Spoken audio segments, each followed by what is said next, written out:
Hello and welcome to As the CMMC Churns. I'm Matt Titcomb, the CEO and CISO of Peak InfoSec, an authorized CMMC third-party assessment organization, or C3PAO. Today's episode of As the CMMC Churns is CMMC metrics for the C-suite. All right, this is really critical. Boy, we're off to a great start for this Churns already.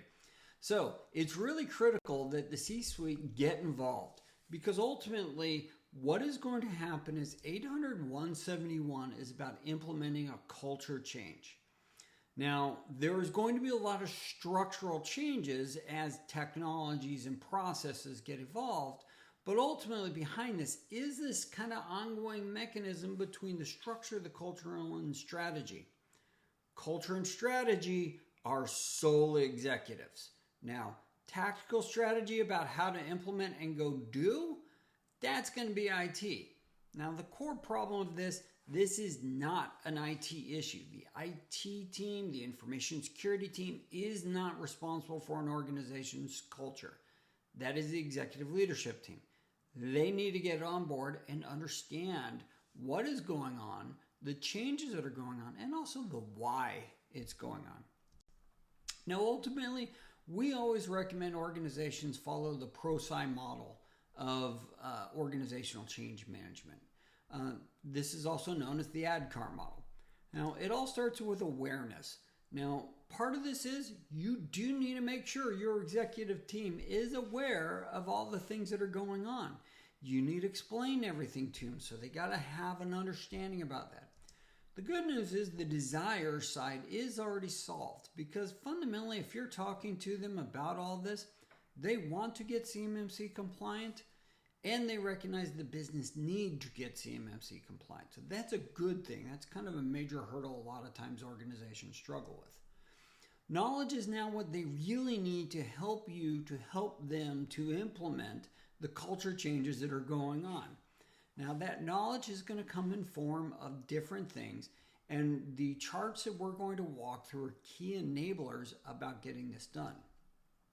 Now, the ability of doing this, ultimately, practice these dry runs. That's for you guys, but it also gives them the ability to operate and manage things at an executive level that they look for to understand how to run the business.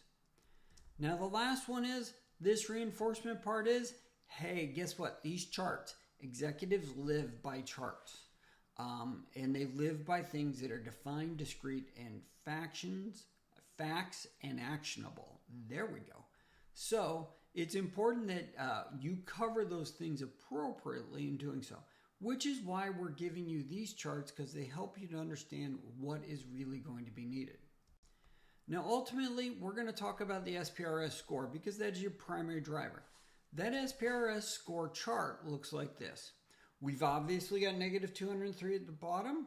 We've got 88 is your conditional certification threshold, and 110 is your perfect score. So this is a chart over time that shows your leadership team how they're doing in meeting that goal of at least being 88 and ready for a certification assessment. And ultimately needing to get to 110 to sustain. Now, obviously, there's a lot more behind that 88 that we need to address. So when we go down to the next level, now we need to talk, well, where are we at on those requirements? Well, this is another burn down or burn up chart, depending upon which way you want to interpret this, that does show the overall requirement compliance. Now, we've got compliant requirements, we've got non-compliant, and we've got non-applicable ones in this chart. So again, it's a great way to go, okay, how are we doing in getting the overall trend taken care of as we're working through this? But wait, there's still critical things to get to that 88. Ultimately, this is the chart that a lot of executives really want to focus in on, because A, it both drives your score and it drives you to conditional certification. This chart lays out the conditional 5-pointers, the 3-pointers, and the 1-pointers in order to you finally to get to be at least eligible for certification. Now, What's going to happen next? You show this chart, executives go, oh, what are they? What are we doing? Well, you need to be ready to have those questions answered. Well, ultimately, this is the best way to do it. Sometimes it's a little shock and overwhelm, but it does work for executives. So give them the list of open 5-pointers. These are all the ones that we're working through right now in order to get conditionally certified.